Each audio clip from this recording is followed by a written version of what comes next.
I know it's a cliche, but we all saw it with our own eyes yesterday that it takes a village, right? So yesterday we were all very, very touched as Rebecca's friends and family and doctors and nurses from Woodchipper all came together yesterday for a very special wood chipping event. I don't want to tell the story though, Rebecca. I want you to tell everybody what happened, where you came from, what got you to yesterday, and then what happened yesterday and what you were feeling while all these people were gathered around. For sure. So, as many of you know, I was diagnosed with tongue cancer in late October 2023. And from then on, I went through a barrage of treatment from multiple surgeries, chemo, radiation, scans, and finally, very recently, I think just a little bit over a month ago, I finally got back my clear scans that there's no evidence of disease in my body. Woo! Woo! Woo! Very nice. So the only after effect of the whole cancer thing has been that green stuff in your hair. Yeah. A strange side effect, to be sure. My hair has turned green. That's a joke. That's a joke. Yeah. No, I paid for that. But yeah, there has been one sort of very physical reminder of the battle that I went through, and it's been sitting in studio with me and Tommy and Katie and Kaylee kind of staring at me every day.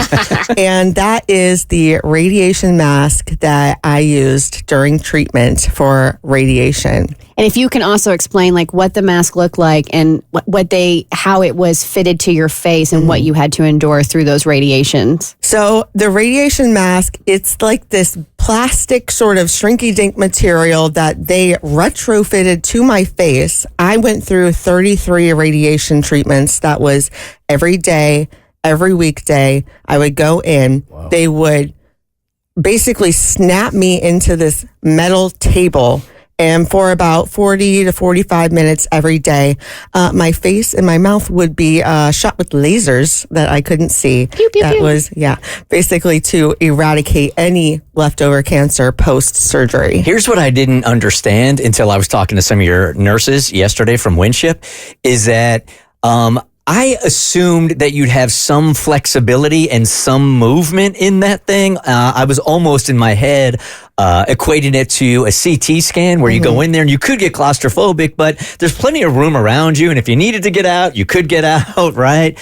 This is not like that. I mean, you are bolted down and you cannot move at all. You are completely bolted down because they do not want you to move a single centimeter. The proton therapy that I got, it is so specifically targeted to attack the areas of your mouth and your neck and your head. They don't want it going anywhere else, because I think what a lot of people don't know is that, I mean, radiation is difficult for anyone who goes to radiation, but radiation to the mouth is it's probably one of the worst places to get radiation. It's the one thing from treatment that I still have side effects from, that I still struggle with today. It's 100% the most painful thing I've ever been through in my entire life. My goal from the beginning of radiation to the end was, I will not get a feeding tube. I will not have to get a surgically implanted feeding tube, because at some point, literally, you just can't eat. You can't swallow water. I remember I had to drink this medication that was difficult to swallow so that I could swallow water, because it was so painful.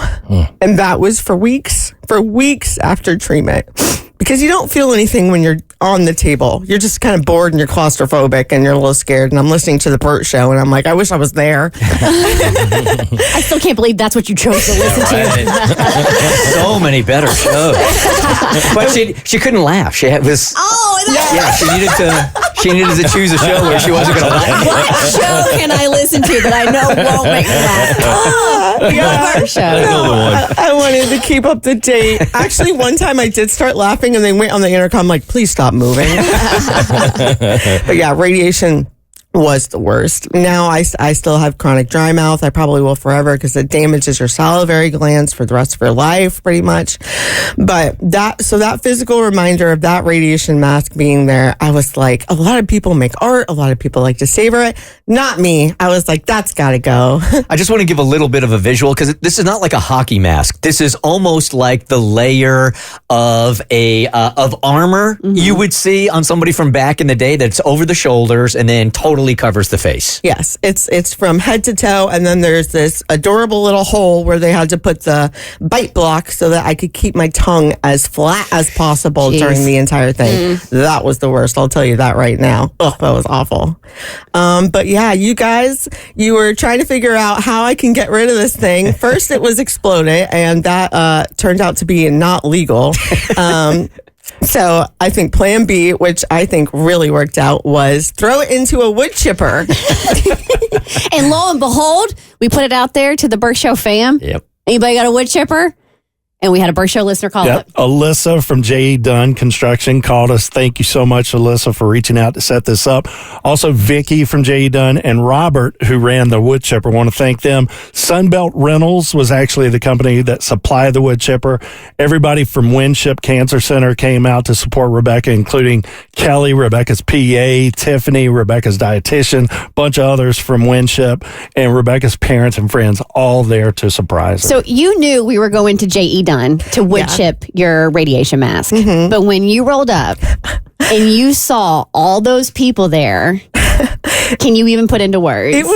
It was so funny because I drive into the parking lot and I'm like, okay, this is going to be fun. And then I see my sister's boyfriend and I'm like, does he work here?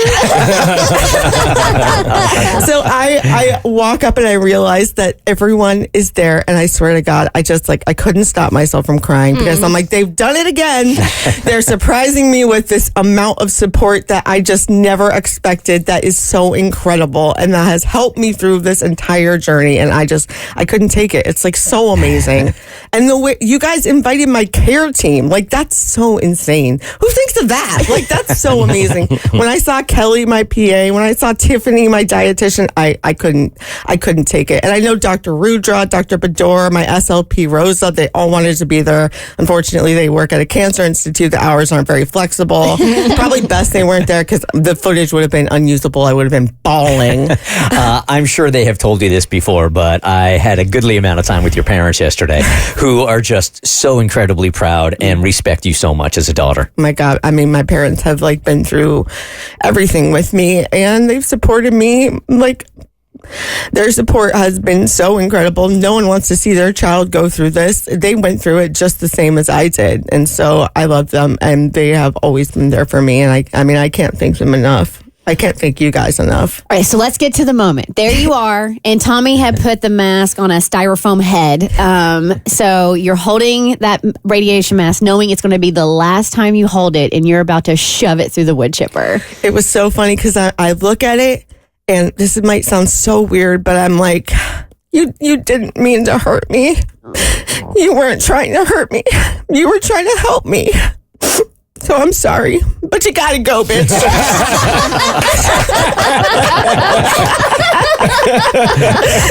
I pushed that thing right on through. Tom, you want to play the audio of that?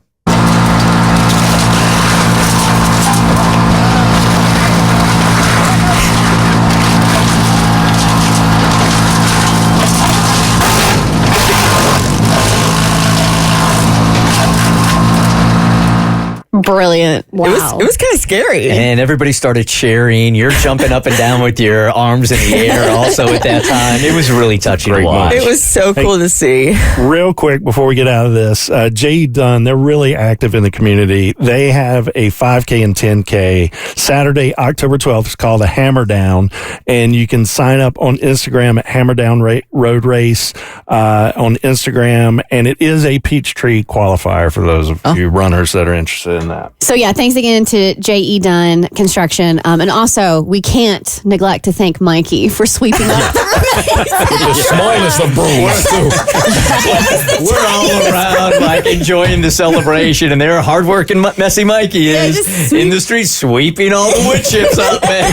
And then we got to thank Sunbelt Rentals, too, for providing the wood chipper that destroyed that thing. Thank you, guys. It was a really, really touching moment. Glad that we could all be part of it. And does it feel just a little bit like crossing a finish line when you did that at all? It felt so cathartic. It felt like this is the end of the chapter. I will be clear. I'm moving on, and this is it. Amen, sister. The Bert Show.